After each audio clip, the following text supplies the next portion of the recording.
बिल्कुल इस वक्त मैं मौजूद हूँ पेशावर कैंट लियाकत बाजार में और यहाँ पर 33 साल बाद एक इनकलाब आया है। موږ چې خپل نیت او کومه نظریه او کوم سوچ فکر هم کړی د لیاقت بازار د دکاندارانو دپاره نو د هغې دپاره موږ خپل طرف نه یو څو اعلانونه هم کړي دي. یو هم د کیمرو اعلان کړی الحمدلله ان شاء الله بله ورځ به تاسو ته په میډیا په شکل باندې ښیو. دویم د هغې د تارونو چې کومه مسله وه په کلونو په 33 سال کې په یو قبضه مافیا ناسته وه چې د هغې د ګیس بیلونه او د بجلۍ بیلونه او د اجورې خرچې به د هغې نه چلی دي. هغه خلکو نومونه نشم اخیستی به ډېر زیات مشهورېږي. نن سبا چې په کینټ کې کم نام او ناموس والا کم صدران دي ان شاء الله هغه ټول ختموم. لیاقت بازار خو الحمدلله جیت زمونږ دی او وی به ان شاء الله د خیره سره منګه نیت د زرګرانو د بازار هم کلی د ګوره بازار هم کلی په هر یو بازار باندې خپل کاندیدټ راولم او ان شاء الله شټر په شټر سره بالکل الیکشن تم تیار یم د هغه قبضه مافیا خلاف. دا وخت زموږ سره د پښتونخوا چیف ارګنایزر کینټ سید رحمان باچا موجود دی. هغې نه تپوس کو باچا صاحب څه ارادې لري د ټول کینټ نه زما خیال بس خیر راته یو بازار کې صدارت ته قص وردی او ګټي.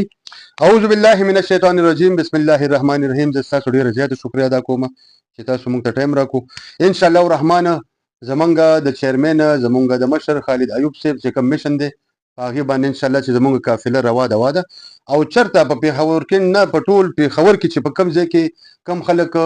ظالم جابر دی قبضه ګروپ دی غلط خلک دی په بازارونو باندې مسلط دی د دکاندارانو تحفظ نه کوي د هغې خلاف ان شاء الله زمونږ اواز دی او بھرپور اواز دی ان شاء الله الرحمن د دکاندار تحفظ چې په هر ځای کې مونږ به یقیني کوو ان شاء الله. مونږ خو بس دا وایو چې کوم ځای کې ظلم کېږي زیاتی کېږي نو ان شاء الله تعالی زمونږ ټیم د قومي جرګې چې کوم دی دا به ورته په هر ځای کې ولاړ او سر له هغه باندې به ولاړ ورته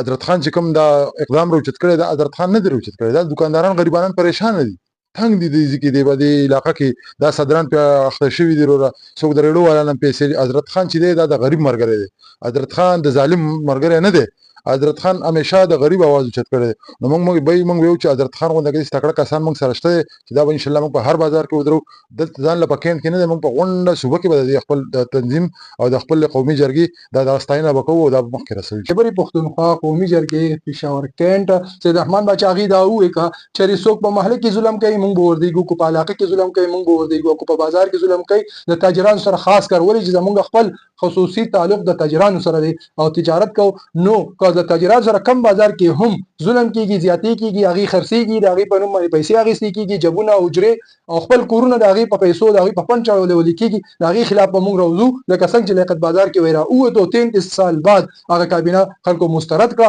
او موږ